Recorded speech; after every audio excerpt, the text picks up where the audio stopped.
And all I had was a hatful of dried leaves. And back to the office at headquarters and staring at a headless dressmaker's dummy draped in a blouse and a torn tweed coat. Staring at it until it grew ahead and laughed at me. Laughed at me when I asked it why anyone would want that coat. And not tasting the cigarettes and the coffee. And feeling time run through your fingers like dust in that rotten clock. Why don't you go home now, Danny? Why? Oh, because it's getting late. It's almost 9 o'clock. You read and reread the records and the reports, the impersonal data, the typewritten words on municipally furnished stationery. The reason why a man must walk to his death in a few short hours. And the dressmaker's dummy puts her hand on her hip and winks at you. Danny, I brought you some more coffee. Tartaglia. Huh? You think Maury killed that girl? You want an honest answer or an answer that will make you feel good? Just an answer. Okay, Danny. Yeah, I think Maury Brandeis killed Mary Gilbert. I think no matter what personal reasons you got for going through all this, Maury Brandeis will still die at 1 o'clock tomorrow morning because he killed that Gilbert girl. You through talking? Yeah, Danny, I'm through. Why did someone beat up a girl to get that coat back? I don't know. How did they know about the coat the same time I did? I don't know. How? How? You jostled your coffee, Danny. How did they know about the coat the same time I did? I told you, Danny, I don't know. Call up Gilbert's jewelry shop. Get me Gilbert.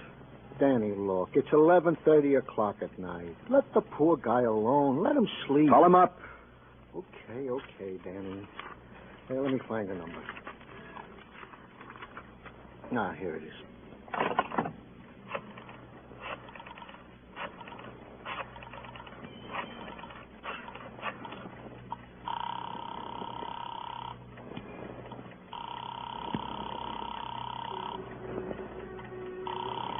Give me that phone. Okay, Danny. Don't bite my head off for a lousy phone.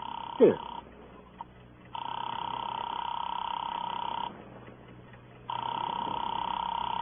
Come on. Hello. Mr. Gilbert? Yes, this is Mr. Gilbert. Who is This is Danny Clover, Mr. Gilbert. Have you no consideration at all, Mr. Clover? One question, Mr. Gilbert. Who was in your shop when I was talking to you? Really, Mr. Clover? Who was in your shop? Let me think. Oh, I remember now. It was Phil and Nicky Alexander. Thanks, Mr. Gilbert. Something, Danny? Something. Give me a squad car, Tartaglia. Midnight and Sunday was over. And in 1 hour, Monday would be over for Maury Brandeis. The siren gouges a path through the city swiftly like a wild saw trailing across the dark. And you ride it. Inside of you, you're screaming with it. There's a light in the window of the house you're looking for, and the odds get better, from 1,000,000 to 1 to 1,000 to 1. Just a minute. Come on. We'll be ready in just a... Going someplace, Nicky? I asked you. Going someplace? Have a cab, Nicky? No, it's not the... It's not the cab, Phil. It's Danny Clover. Something you want, Clover? Relax, Phil. I'm talking to Nicky. Going someplace, Nicky? While the bag's packed. Right. It's simple. I'm talking to Nicky. Well, Nicky? It's our second honeymoon. Every 6 months we take a second honeymoon. When did you get married, Nicky? In May? May 23rd. The date's right here inside my ring. Here, I'll show you. The day after Mary Gilbert was murdered, wasn't it, Nicky? An impulse. Nicky and me were impetuous. Impetuous? Or a wife can't testify against her husband? Tell me, Nicky. How did Phil kill Mary Gilbert? Are you kidding? Shut up, Phil. I asked Nicky. Phil, what? Was it like this, Nicky? You waited outside while Phil was robbing that store. Then Mary came in and surprised him. He held a gun on her, made her turn around and shot her in cold blood. That's what Maury Brandeis did, remember, Clover? That's why he's going to burn You both got frightened, Nicky. You saw Maury passed out in his car. Phil planted the gun and whatever he stole in the glove compartment. Was it like that, Nicky? Phil, please, Keep tell quiet, me. keep quiet. Tell me. Come on, Nicky, tell me. I'm tired, Mr. Clover. I'm so tired of... I'll tell you. Shut up. I told you to shut up. Leave her alone. I said leave her alone. Yeah. Okay, Phil, over there, face the wall and put your hands up. What is this, Copper? Like I said, over against the wall and keep the hands high. I'm going to book you for something, and it might as well be for wife beating. Sergeant Tartaglia speaking. Danny Clover, send a wagon over to 1010 West 86th. Yeah, Danny, right away. What's up? I got a wife beater.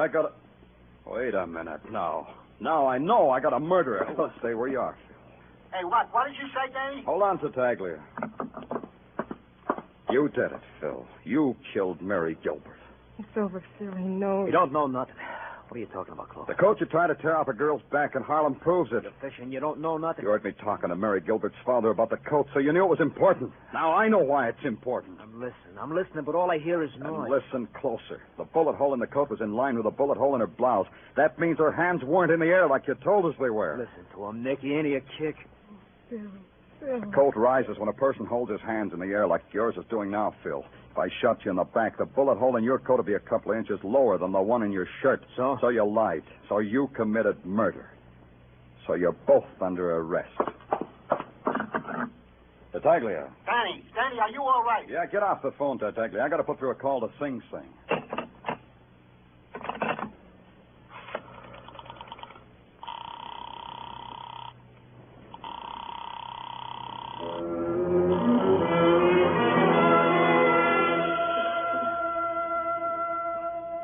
I watched Nicky's face as I waited for the call to go through. And it was the face of a woman who was dead, without tears, without bitterness. Only the final, the desperate rejection of life. And then I was talking to the warden. Then I hung up and made another call to Mr. Brandeis to tell him his son was back from a journey into shadows.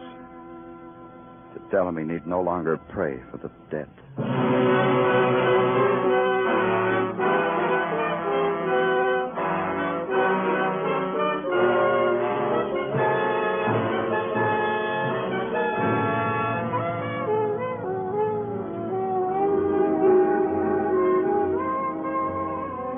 Broadway looks good now.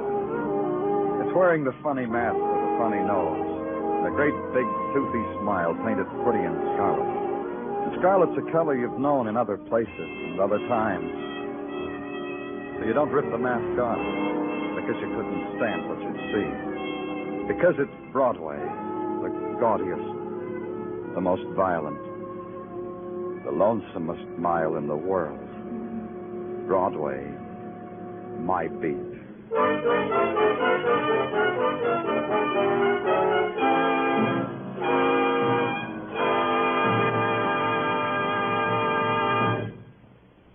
Broadway's My Beat stars Larry Thor as Detective Danny Clover and is written by Morton Fine and David Friedkin.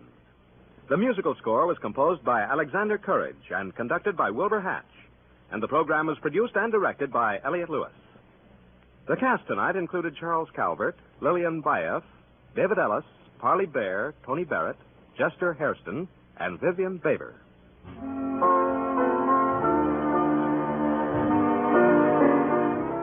Some people go to the Caribbean, some go to the Klondike. Others who don't care for treasure diving or nugget hunting just stay at home and latch on to Sing It Again. You don't have to barrel barracuda. You don't have to grow a 5-foot beard.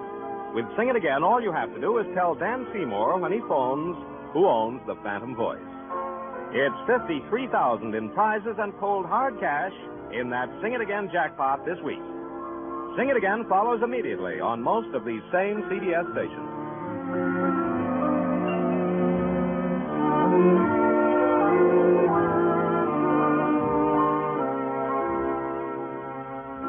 This is CBS, where you find Broadway Is My Beat every Saturday night, the Columbia Broadcasting System.